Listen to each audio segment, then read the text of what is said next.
We've empirically figured that out from looking at the frames. Again, what we really looked at this for was to figure out how the latencies were changing and how workflows was reacting toward that. And in the process of doing that, we figured out these behaviors of the client itself, which are fairly idiosyncratic when you think about it. All right, so I'm going to ground this one more time. That was all about this, which was working all on top of this, which is working on top of everything below. So you're getting the feeling that there's a lot of complexity here. Okay? And remember, we're not talking about somebody cutting with the backhoe yet. All we're talking about is reaction to load. All right, I just put that in again to ground this one more time. All right, so what we just went through was a talk about, and I want to recap this part, because this is what you can do about it part. But client-server, let me summarize. Client-server behaviors, performance behaviors, and of course we're talking about workflows in the Testi server, but anything that's a client-server application that runs on top of TCP/IP browsers, whatever it is, goes through the same type of behaviors in the stack.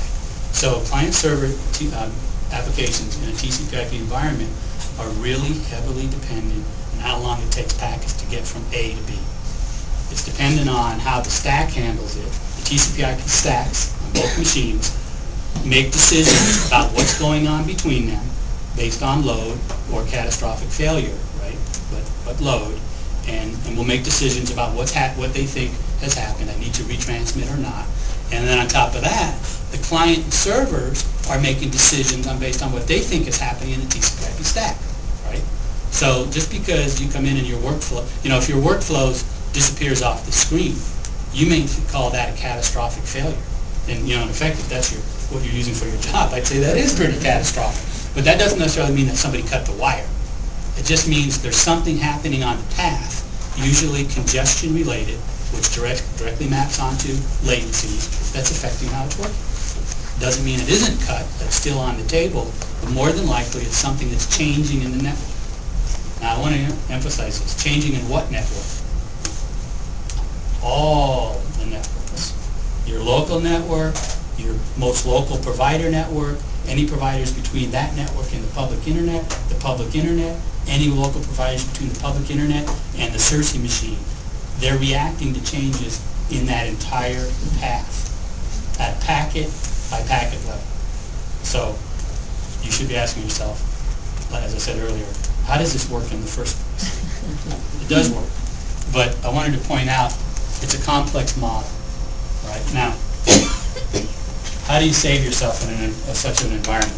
Well, with some common sense approaches to your business model. Yeah, let's call this a business model. Most of which are in your control. Okay. The first is by practicing good network service configuration management. The second is by benchmarking your performance, and the third is by utilizing a common set of troubleshooting utilities. Let's talk about this first. All right, now everybody can groan on key, and I'll join you because we all hate this. I make no bones about it. I can't stand doing this part of it. It's time-consuming. It's error-prone, and it has to be done right. But document your local area network and document how your local area network connects to your service provider. And ask for assistance. I mean, you're paying these people. Make them earn their money. So that you have a schematic. It can be paper. I hope it's not, but it could be. It could be a drawing or whatever that shows your most current connect. How do you guarantee it's your most current configuration? And this one, I bet everybody in this room, whether you realize it or not, has been shot in the foot, so to speak, by not having an updated record of what's in your network. And the reason why is when the troubleshooting people show up to troubleshoot, if they don't know what your network looks like, or they are mistaken what they think it looks like, they're going down the wrong trail. And they're not coming back to ground zero until they figured out, hey, we're not even working on the right problem. This is no joke. This took us days. We were days, Brian's my witness, we were days down the wrong trail because we didn't understand what the network really looked like. Why is that important? Because all this delay and all these behaviors are based on what's in the network. And we ended up looking for problems on devices that weren't even in the network. We thought, well, this could be a part of the problem. Well, really, that was taken out January 11th, and nobody knew.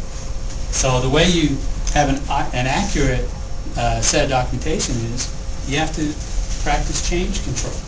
And you have to practice change control not only at the hardware level, but even in software.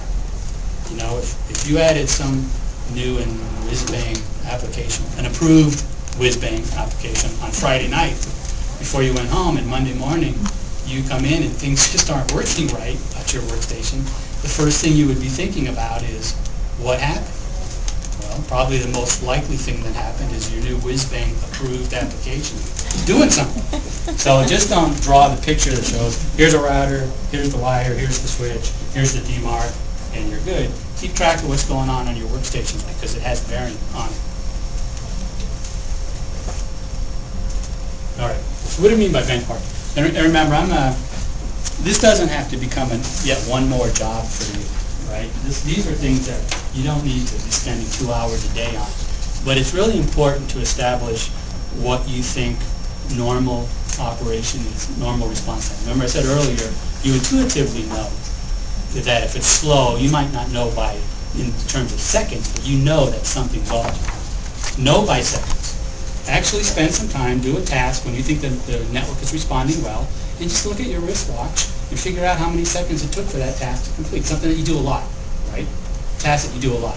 And establish, in general, ballpark, some sort of metric for how long it takes. It usually takes 2 seconds to respond, or 10 seconds, or whatever. And the reason why that's important is, if it's not responding, if you think you have a problem, now you're quantifying, not qualifying. If you call up your provider and go, it just doesn't feel, it feels slow, they're going to go, jeez.